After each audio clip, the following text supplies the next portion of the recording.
Piala Dunia tidak pernah gagal menghadirkan laga-laga seru dan menarik. Piala Dunia 2026 benar-benar gila. Baru masuk babak 16 besar, kita sudah langsung disuguhi partai hidup mati bertajuk Derby Iberia, Spanyol versus Portugal di Stadion Texas. Ini bukan sekedar laga biasa. Ini adalah pertandingan sulit rasa final. Juara Euro 2024 menantang sang juara UEFA Nations League 2025. Dua tim yang termasuk kandidat terkuat juara World Cup 2026 harus saling bunuh lebih awal di babak gugur. Mau nggak mau, salah satu dari raksasa Eropa ini harus angkat koper lebih cepat dan pulang kampung. Di satu sisi, La Furia Roja tampil mengerikan dan sangat meyakinkan sepanjang fase grup hingga babak 32 besar. Di sisi lain, Selecao das Quinas, Portugal terseok-seok. Diwarnai drama VR di menit-menit akhir kontra Kroasia. Tapi, tunggu dulu. Jangan tertipu dengan statistik di atas kertas belaka.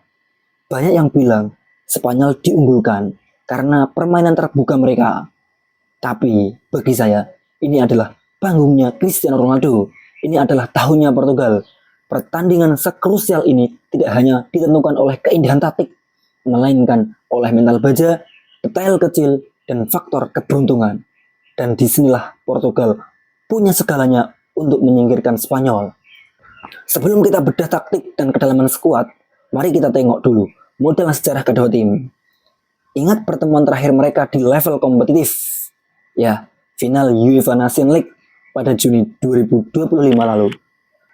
Laga itu berjalan super sengit hingga babak perpanjangan waktu dengan skor imbang 2-2. Nuno Mendes dan Cristiano Ronaldo mencetak gol bagi Portugal, sementara Martin Zubimendi dan Michael Oyarzabal membalas untuk Spanyol. Dan bagaimana drama itu berakhir? Lewat adu penalti yang dimenangi oleh Portugal berkat eksekusi dingin terakhir oleh Ruben Neves. Jadi, secara mentalitas modal pertemuan paling baru, Portugal memegang keunggulan secara psikologis. Mereka tahu persis cara meredam Spanyol. Mereka tahu bagaimana caranya tetap tenang di bawah tekanan luar biasa.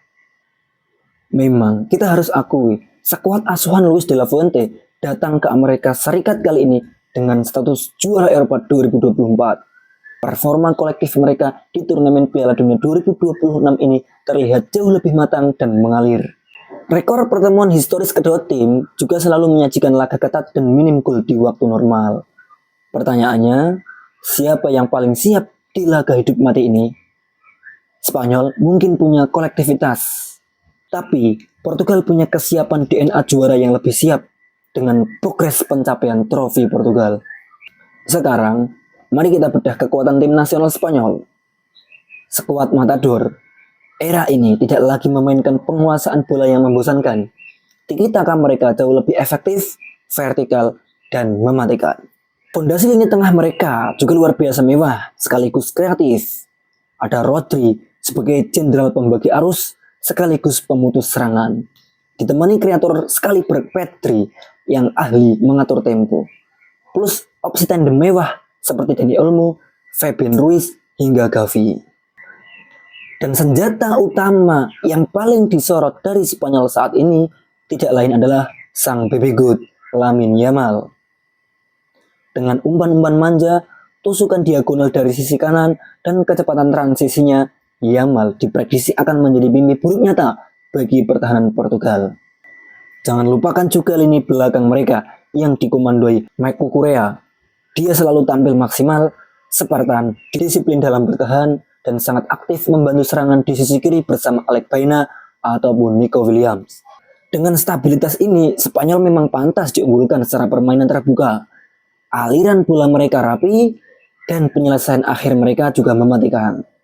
Tapi ingat teman-teman, dalam sepak bola, turnamen sebesar Piala Dunia, tim yang bermain paling indah tidak selalu keluar sebagai pemenang. Keindahan taktik Spanyol justru bisa menjadi bumerang jika mereka frustasi gagal menembus tembok pertahanan Portugal. Sekarang kita seberangi perbatasan menuju Portugal. Di atas kertas, Portugal punya salah satu materi pemain tengah paling mewah di dunia saat ini. Nama-nama seperti Vitinha, Bruno Fernandes, dan João Neves seharusnya mampu mendikte permainan. Tapi jujur saja kita akui, sepanjang fase grup hingga babak 32 besar kemarin, ini tengah mewah Portugal ini bisa dibilang underperform alias belum tampil sesuai harapan. Ketika ditahan imbang oleh Kolombia dan Kongo di fase grup dan hampir saja disingkirkan oleh Kroasia di babak 32 besar kemarin, di laga kontra Kroasia ini permainan Portugal didominasi habis-habisan. Mereka bisa dikatakan beruntung selamat dari maut karena drama VR di menit-menit akhir yang sebelum akhirnya Gonzalo Ramos menjadi penyelamat tak terduga. Tapi dengarkan ini, turnamen sebesar World Cup di babak paling krusial tidak hanya ditentukan oleh kecantikan permainan. Ada faktor keberuntungan dan kelolosan dramatis dengan detail-detail kecil yang sangat menentukan. Lagi pula, jika lini tengah buntu, senjata rahasia Portugal justru ada di sektor sayap mereka yang sangat mematikan dalam skema serangan balik. Roberto Martinez sudah menyiapkan Nuno Mendes untuk duel 1 lawan 1 demi mengunci Lamine Yamal. Dan ketika Spanyol asik menyerang, kecepatan Rafael atau kejutan dari Pedro Neto siap memecah kebuntuan. Opsi lain seperti João Felix dan Francisco Conceição sama-sama berbahaya.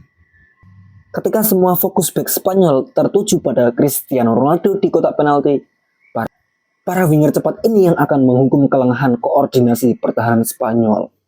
Melihat performa dari fase grup hingga babak gugur pertama, Spanyol jelas membawa model permainan yang jauh lebih meyakinkan. Struktur tim mereka rapi dan aliran bola mereka lancar. Sementara itu, Portugal asuhan Roberto Martinez tampaknya masih mencari bentuk kohesi terbaik mereka. Namun, dalam laga derby syarat gengsi seperti ini, taktik seringkali dikalahkan oleh detail kecil, adu mentalitas, dan faktor keberuntungan di lapangan. Dan secara objektif, kita semua melihat tahun 2026 ini adalah takdir bagi seorang Cristiano Ronaldo untuk melangkah jauh di Piala Dunia. Di usianya yang sudah tidak muda lagi, ini adalah The Last Dance, tarian terakhirnya di panggung tertinggi jagat raya. Mentalitas juang CR7 akan membakar semangat seluruh skuad Seleção das Cunhas Portugal. Kalau boleh saya memprediksi, pertandingan ini akan berjalan sangat menguras fisik dan penuh drama. Spanyol akan mendominasi penguasaan bola, namun mereka akan frustasi karena koordinasi struktur rapat Portugal. Laga ini kemungkinan besar akan berakhir imbang 1-1 atau bahkan 0-0 di waktu normal. Dan Portugal akan kembali lolos secara dramatis jika Portugal mampu memanfaatkan detail-detail kecil dan mempertahankan mentalitas juara mereka seperti saat melawan Kroasia dan saat lawan Spanyol di final Nation League tahun lalu. Mimpi CR7 untuk mengangkat trofi emas itu belum akan berakhir di Texas. Nah, kalau menurut analisis dan insting kalian sendiri bagaimana? Apakah Spanyol akan melaju mulus berkat kerjasama tim mereka yang solid? Atau magis mentalitas Cristiano Ronaldo dan keberuntungan Portugal yang akan membawa mereka melangkah ke babak 8 besar? Tulis prediksi skor kalian di kolom komentar.